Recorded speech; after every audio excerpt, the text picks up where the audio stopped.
Reverendo diácono, caro seminarista, irmãos e irmãs em Cristo, hoje a liturgia da palavra nos propõe a nós, filhos do Senhor, filhos de Deus, que nós demos um passo adiante na nossa intimidade com o Senhor. É verdade que nós fomos feitos para coisas grandiosas. Fomos feitos para voar como águias, para alcançar níveis de santidade que o Senhor quis para nós. Nível de comunhão, de intimidade com Ele. Por isso, nós somos chamados na liturgia do Senhor, na liturgia de hoje.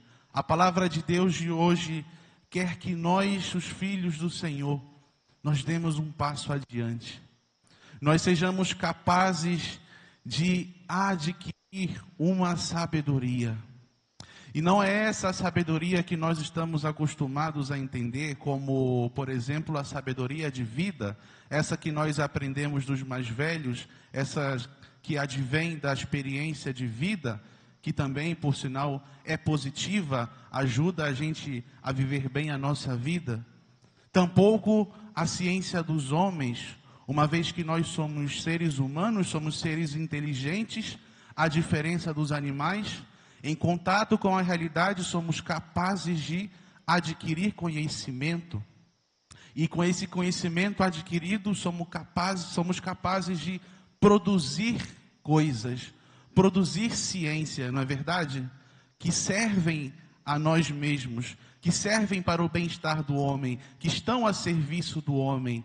Isso é uma sabedoria humana, as ciências. Nós que somos doutos, temos conhecimento de tantas coisas, somos especialistas em diversas áreas do conhecimento, nos servimos desse conhecimento, dessa sabedoria, entre aspas, para o nosso bem-estar, para o nosso serviço. E está bem que assim o seja, porque Deus assim o quis, porque nós somos seres inteligentes e racionais, mas nós somos chamados a adquirir uma sabedoria que não vem pelo nosso esforço, que não vem pelas nossas capacidades naturais, que não vem pelo aquilo que fazemos, mas que vem por aquilo que o Senhor nos dá. É uma sabedoria que vem através da intimidade com o Senhor, através da intimidade com o Espírito Santo. E essa sabedoria divina, que é um dom do Espírito Santo, que o Senhor quer que nós tenhamos, que o Senhor quer conceder ao nosso coração. Amém? Então, portanto, é necessário que nós saiamos dessa limitação da nossa sabedoria humana e adquiramos a sabedoria divina. Para que, Padre, adquirir a sabedoria divina? Muito claro, nós precisamos da graça do Senhor. Nós precisamos que a graça do Senhor ilumine a nossa vida, ilumine os nossos horizontes. Nós que precisamos do Senhor para viver a nossa vida sobrenatural. Já não mais uma vida comum aos dos animais, mas somos chamados a viver a esperança, a viver a vida dos filhos de Deus nesta terra. Somos chamados a viver segundo a sabedoria do Senhor, para que possamos de fato viver aquilo que o Senhor quer que nós vivamos. Nós devemos nos reconciliarmos com a nossa história, com o pecado que ficou para trás, com aquilo que ficou. Nós não devemos nos preocupar demasiado com o futuro, porque o futuro a Deus pertence. Nós acabamos de ouvir na primeira leitura do homem que morre e deixa os seus bens para que outros aproveitem de tudo aquilo que ele juntou. Nós vemos aqui no Evangelho um homem que quer guardar o trigo e que quer viver numa vida cômoda, sem se preocupar, sem querer ter riscos para o futuro. Quer uma vida estável, quer uma vida cômoda. Mas nós não somos assim. Nós vivemos da providência do Senhor. Somos chamados a viver aqui e agora aquilo que o Senhor quer que nós vivamos, e é no aqui e agora que nós estamos jogando a nossa salvação. É aqui e agora que nós estamos dando prova do amor ao Senhor. Se nós de fato o amamos, se nós de fato somos seus filhos que escutam a sua palavra e que a põem em prática. Se nós somos filhos que têm intimidade com o Senhor, é no aqui e agora, é no hoje que está em jogo a nossa salvação, amados irmãos e irmãs. Não no futuro, não em promessas, não em confiança em coisas, não em confiança em pessoas, em projetos que por sinais podem ser até bons, mas a nossa confiança está no Senhor. A nossa confiança, o nosso refúgio é o Senhor. Por isso, nós não devemos desesperar o nosso coração se no dia de hoje nós não temos tantos bens materiais. A nossa vida, diz o Evangelho, a felicidade do homem nesse mundo não consiste em abundância de bens, porque nós bem sabemos isso com a experiência de vida, que as coisas passam, as coisas são supérfluas, tudo é vaidade, vai dizer o livro do Eclesiastes. Mas somente uma coisa permanece, mas somente uma coisa é verdadeira, uma coisa é imperecível e que ninguém pode tirar de nós. E isto é o Senhor, isto é a graça do Senhor, isto é a vida divina que o Senhor nos concedeu. Portanto, nós não podemos angustiar o nosso coração com aquilo que irá acontecer com o futuro, mas devemos nós nos preocuparmos. Será que no aqui e agora eu sou um bom filho do Senhor? Será que no aqui e agora eu sou capaz de ouvir a palavra do Senhor? Eu sou capaz de confiar no Senhor? Porque senão eu vou encher o meu coração de ídolos, de falsos deuses, e o Senhor vai ser para mim qualquer pessoa, vai ser como qualquer pessoa, vai ser mais um na minha vida. E Deus não pode ser mais um em nossa vida. Deus, Ele é o norte da nossa vida, Ele é o sentido daquilo que nós temos e somos. E devemos ancorar o nosso coração no Senhor. Se nós temos ainda o nosso coração apegado aos bens deste mundo, apegado à vaidade, à avareza, aquilo que nós possuímos, Deus ainda não é suficiente em nossa vida e Deus ainda não basta. É necessário que Deus seja a única coisa suficiente em nossa vida. As demais coisas vêm por acréscimo, já nos diz o Evangelho. Nós devemos amar a Deus sobre todas as coisas e deixar que a obra dele seja feita em nossas vidas. Nós somos chamados a viver de fato, amados irmãos e irmãs, essa sabedoria divina, essa sabedoria que ilumina a nossa existência e dá sentido à nossa vida. Na sabedoria pagã, nós vemos uma ideia muito malévola de um Deus, dos deuses que estão em constante briga, em constante oposição. Existe na mentalidade pagã uma oposição entre a divindade e a humanidade.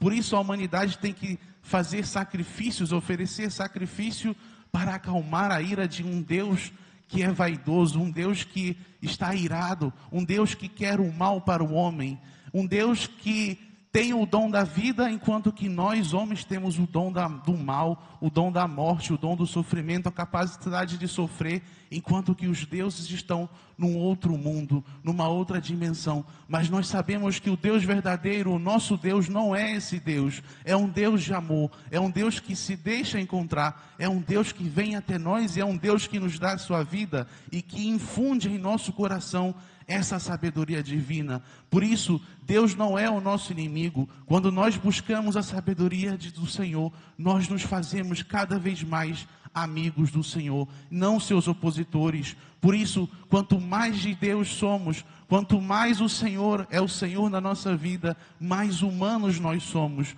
mais seres humanos de fato somos, mais livres somos. A liberdade consiste na livre afirmação do bem, na livre afirmação daquilo que o Senhor é para a nossa vida. O Senhor é o meu Senhor, e isso me basta. É para essa liberdade que Cristo me libertou, para que para que nós fôssemos pertença do Senhor, propriedade do Senhor. E será que de fato nós somos hoje livres verdadeiramente? Somos capazes de dizer: eu sou livre diante de Deus e diante dos demais, diante de mim mesmo? Será que realmente eu sou livre? Ou será que eu entendo a liberdade simplesmente como autodeterminação? Eu sou capaz de ser aquilo que eu quiser, eu sou capaz de escolher aquilo que eu bem entender, aquilo que me der na telha. Ou será que a liberdade é, antes de tudo, um desapego do coração e uma livre afirmação do coração, de um coração que se despoja, de um coração que se entrega, de um coração que se entrega, de um coração que se faz dom e de um coração que ama ao Senhor antes de tudo e de um coração que é morada do Senhor. Por isso, nós devemos também adquirir essa sabedoria divina para também sermos mais livres, para adquirirmos essa liberdade que nós, filhos de Deus, somos chamados a viver. Essa liberdade que já nos foi dada, uma vez que o pecado e a morte, o demônio, já não tem mais poder sobre nós, porque nós fomos resgatados pelo Senhor. Mas essa liberdade, ela precisa ser efetivada em nossa vida. Ela precisa fazer-se real, fazer-se carne, ganhar corpo em nossa vida. E nós precisamos assumir essa liberdade do coração, essa liberdade interior, para que possamos cumprir a vontade do Senhor, para que nós sejamos capazes de amar ao Senhor, o único bem supremo das nossas vidas. Amados irmãos e irmãs, muitos aí afora vão nos prometer coisas, vão nos oferecer coisas até boas, mas coisas que não saciam o nosso coração, e nós constantemente fazemos a prova viva disso diariamente. Nós que temos um coração com sede do infinito, vamos preenchendo os buracos do nosso coração com bens finitos, com bens efêmeros, e vamos nos afundando na abundância dos bens, gastando, comprando, adquirindo coisas pela vaidade, pela ganância, e nosso coração se torna insaciável, ao mesmo tempo que fazemos a experiência do vazio, e vemos que nada disso preenche o nosso coração, porque o nosso coração tem sede do infinito, do bem infinito, e esse bem infinito nós não encontramos nessa vida. O nosso bem infinito, que já nos é dado nessa vida, é um bem que é eterno, é um bem que está numa outra dimensão, um bem que está numa vida futura, que nós, inquietos, somos chamados a viver, a buscar nessa vida. Por isso a nossa vida não pode ser uma vida cômoda, por isso a nossa vida não pode ser uma vida estável. Se está tudo bem, significa que está dando tudo errado, porque na vida espiritual não existe essa estabilidade. A nossa vida é movimento, a nossa vida é dinâmica, porque nós constantemente precisamos estar entregues ao Senhor, precisamos estar com o coração livre para amar o Senhor, para estar em constante diálogo com o Senhor. Nós não podemos nos contentarmos com pouco, uma vez que nós fomos feitos, nós fomos criados para o muito, para a santidade. Nós não devemos nos conformarmos com uma vida medíocre, com uma vida superficial, mas nós devemos aspirar, como diz a segunda leitura, as coisas do alto, porque do alto nós nascemos, do alto nós viemos, e para o alto, para Deus, nós voltaremos. Portanto, nós, filhos do Senhor, não devemos nos contentarmos com as coisas mesquinhas, com as coisas pequenas, com as coisas supérfluas, mas devemos elevar o nosso coração aos céus, ter o nosso coração, como diz a liturgia, elevados, corações ao alto. O nosso coração está nos bens eternos, está nos bens dos céus, não nos bens passageiros desse mundo que a traça e o ladrão roubam, que corroem, mas o nosso bem é um bem eterno, é um bem superior, é o Senhor nosso Deus. Possamos pedir ao Espírito Santo nessa liturgia, Ele que trabalha o nosso coração, Ele que possa dar essa sede de Deus em nosso coração, possa saciar ao mesmo tempo e aumentar essa sede do Senhor, para que nós constantemente estejamos nessa busca do Senhor, à procura do Senhor que se deixa encontrar. Somente assim o nosso coração será capaz de ser livre totalmente para amar e fazer a vontade do Senhor. Louvado seja nosso Senhor Jesus Cristo.